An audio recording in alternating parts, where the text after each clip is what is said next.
नमस्कार, स्वागत है आपका सी न्यूज भारत पर। आपके साथ मैं हूं श्वेता तिवारी। खबर पुणे से है, जहां कानगांव में किसानों ने अपने कृषि उत्पादों को उचित मूल्य दिलाने की मांग को लेकर जोरदार आंदोलन किया।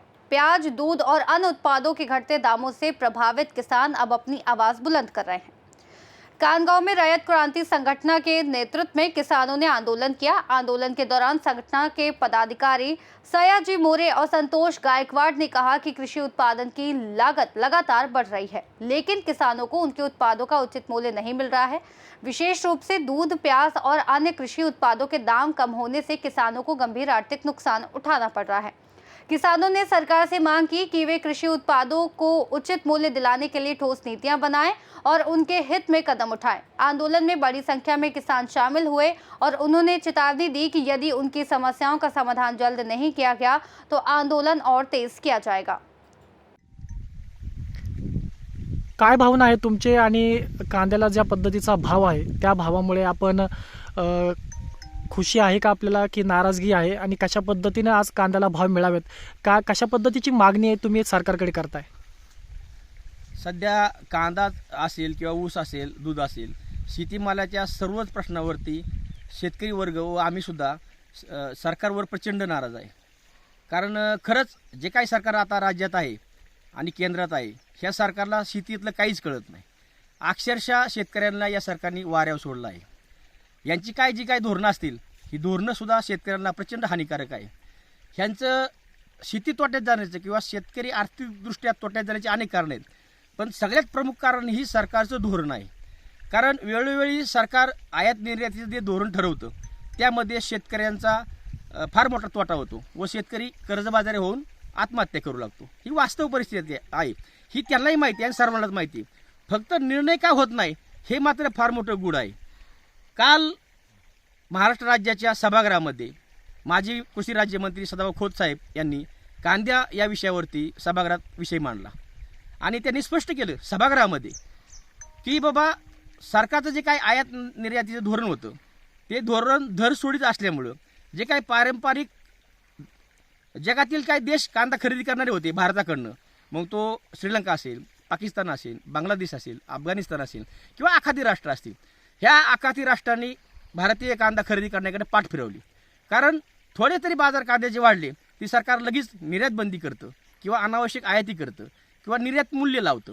असे वेगवेगळी दरभरदरी कायदे तयार करून व चुकीचे धोरण राबवून शेतकऱ्यांना मातीत गाडण्याचं काम विद्यमान सरकार गेली 4-5 वर्ष झालं करत आहे। काँग्रेस राष्ट्रवादी सरकार गेल्यानंतर खरं शेतकऱ्यांना अपेक्षा होती की या भाजप प्रणित सरकारकडनं या शेतकऱ्यांच्या फायद्याची काही धोरणं राबवली जातील, परंतु तसं काही झालं नाही। काँग्रेसच्या राजवटीमध्ये गरिबी हटली नाही व भाजपच्या राजवटीमध्ये आजचे दिन आले नाही। अशा अवस्थेमध्ये आज शेतकरी अक्षरशः म्हणजे तरफडत आहे, तो आर्थिकदृष्ट्या तोट्यात जात आहे। सगळ्यात जर थेट बोलायचं म्हटलं तर शेतकऱ्याचं वाढलेलं उत्पन्न हे सरकार छाती ठुकून सांगतं की आमच्या काळामध्ये एवढा क्विंटल कांदा तयार झाला, गहू झाला, ऊस झाला, दूध झालं, हे राज्य 1 नंबर, ते राज्य 1 नंबर। परंतु शेतकऱ्यांचं शेतीमाल वाढणं हा शेतकऱ्यांचा फायदा नाही। तो शेतीमाल विकल्यानंतर आर्थिक नफा होणं व शेतकऱ्यांचं आर्थिक उत्पन्न वाढणं ह्याच्यात खरं शेतकऱ्यांचं हित सामावले आहे व नफा सामावलेला आहे। परंतु खरंच या भाजप सरकारला खरंच शेतीतलं काही कळत नाही आणि त्याचा फार मोठा तोटा शेतकऱ्यांना भोगावा लागत आहे।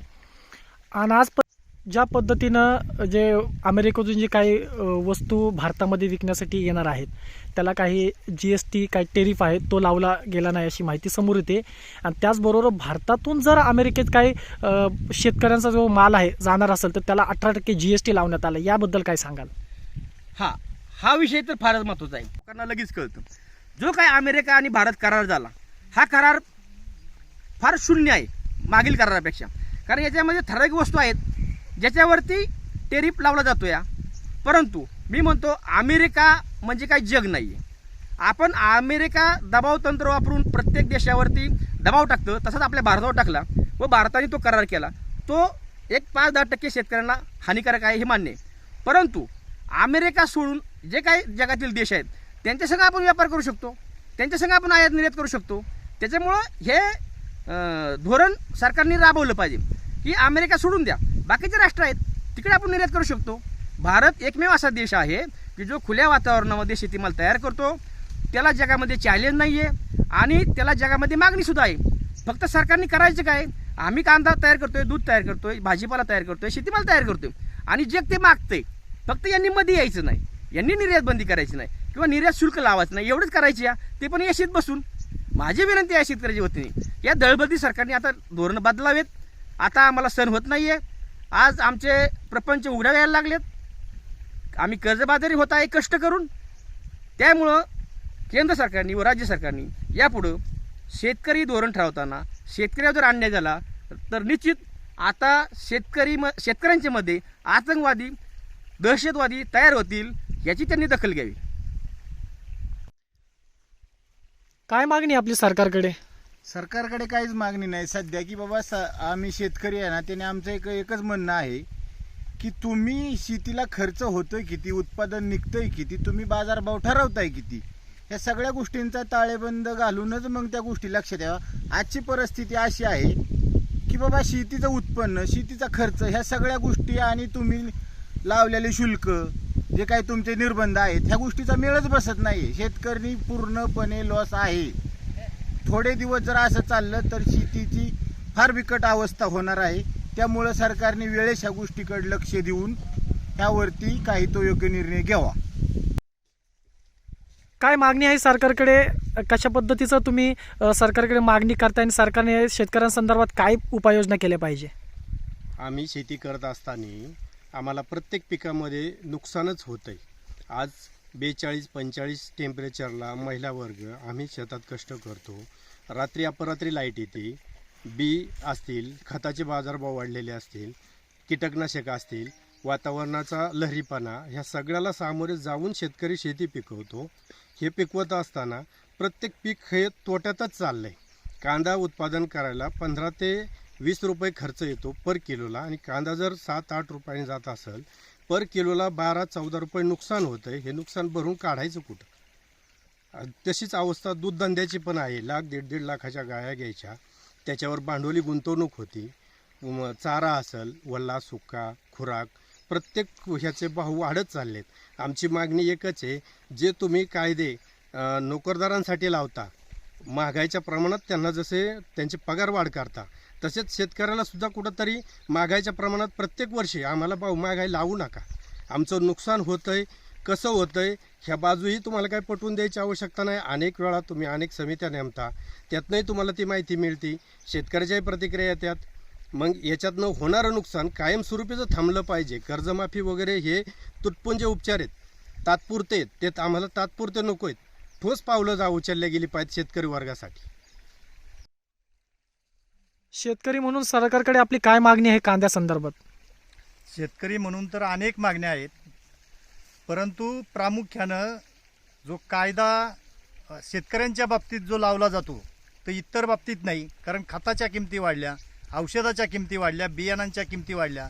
त्या प्रमाणामध्ये शेतीमालाची जी विक्री व्हायची ती मात्र होत नाही. त्याच्यामुळं शेतकरी अत्यंत अडचणीत आहे.